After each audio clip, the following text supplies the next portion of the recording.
Hai murid-murid semua, apa khabar semua hari ini? Cikgu harap anda semua dalam keadaan sihat ya. Okey, jom kita masuk topik kita hari ini. Hari ini kita akan belajar kemahiran 3.3.1 iaitu mendraft dan menghasilkan penulisan berformat dan tidak berformat. Okey, murid-murid semua, sila buka buku teks anda muka surat 54. Okey.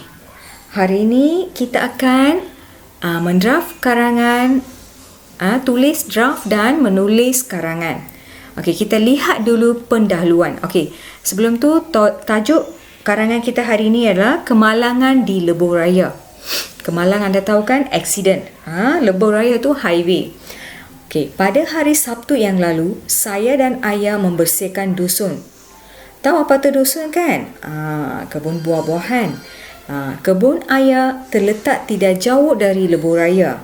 Bermakna dekat dengan lebuh raya lah kebun ayah. Bunyi kenderaan berulang alik di lebuh raya jelas kedengaran. Kami tidak menghiraukannya sehinggalah kami terdengar bunyi dentuman yang sungguh kuat di lebuh raya. Okey, yang ini pendahuluan sudah ada. Okey, sekarang kita masuk isi kedua pula. Okey, isi pertama. Okey, kita baca dulu isi satu. Bergegas ke atas bukit. Bergegas tu pergi dengan cepat-cepatlah. Lori tangki terbalik. Cecair berasap tertumpah. Memberhentikan kenderaan. Okey. Macam mana kita nak menulis karangan dengan menggunakan isi-isi ini? Okey, cikgu dah pun beri contoh. Okey, kita sama-sama baca. Kami bergegas ke atas bukit untuk melihat apa yang terjadi sebenarnya. என்ன நடந்துருச்சுன்னு பார்க்கிறதுக்காக நாங்கள் மேலே போனோம். Kami mendapati sebuah lori tangki dalam keadaan terbalik, சாய்ந்து கிடந்தது. Kami juga ternampak cecair berasap tertumpak dari lori tersebut. அந்த லோரியிலேருந்து ஏதோ ஒரு cecair புகையோடு வெளி வந்துட்டு இருந்தது. Ini menyebabkan pemandu-pemandu lain memberhentikan kenderaan mereka. So மற்ற ஓட்டுநர்கள் எல்லாம் அவங்க வாகனங்களை நிறுத்திட்டாங்க. Okey, cikgu baca lagi sekali ya. Kami bergegas ke atas bukit untuk melihat apa yang terjadi sebenarnya. Kami mendapati sebuah lori tangki dalam keadaan terbalik.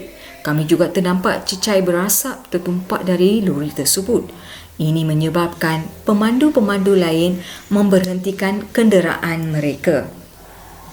Okey, kita masuk isi kedua pula. Okey, pasukan hazmat tiba. Polis tiba tu sampailah. Lebuh raya sesak, kenderaan memberikan laluan kepada hazmat. Bahan berasap itu asid, semakin banyak tumpah.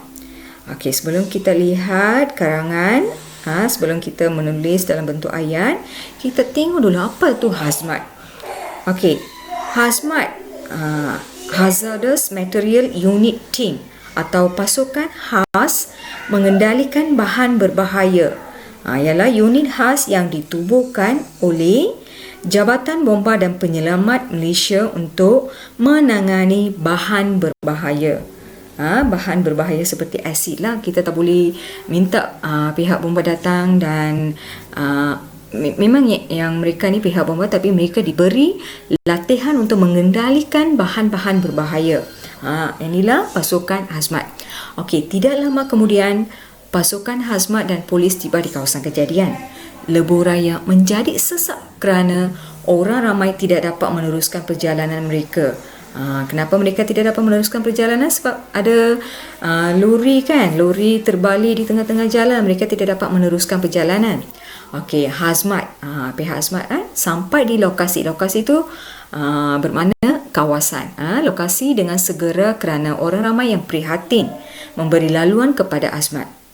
Pihak hazmat mendapati bahan berasap itu asid.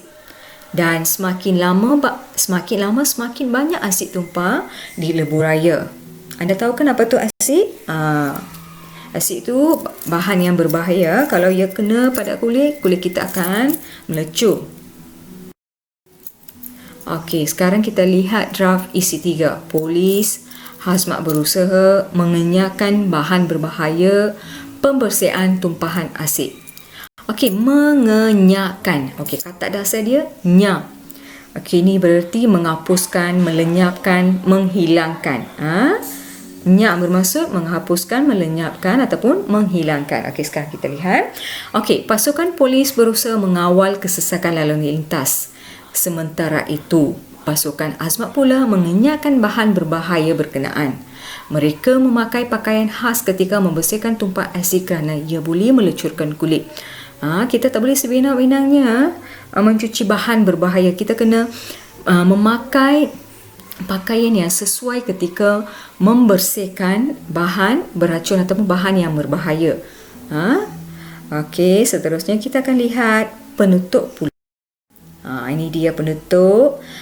Penutup isi tidak diberi, tapi cikgu beri 3 isi di sini bagi untuk anda. Cikgu, apa yang cikgu nak anda buat? Okey, fahami dulu, baca dulu isi-isi yang diberi. Bina ayat, tak perlu 5 hingga 6 ayat. 3 ayat pun cukup. Berjaya dibersihkan. Apa yang berjaya dibersihkan? Ditarik oleh trek tunda. Ditarik. Okey, kalau anda nampak dalam gambar, apa yang ditarik itu? Trek tunda.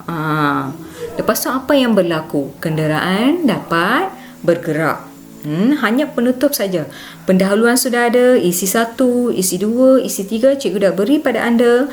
Apa yang anda kena tulis sekarang? Hanya penutup. Isi pun untuk anda menulis penutup pun cikgu dah bagi isi. Senang saja kan? Apa yang cikgu nak anda buat sekarang, sila tulis karangan ini dalam buku karangan bahagian C. Okey, bagi setiap perengan cikgu nak anda selang 1 baris. Okey, kalau ada apa-apa soalan anda boleh WhatsApp cikgu. Okey, sekian, terima kasih. Jaga diri ya.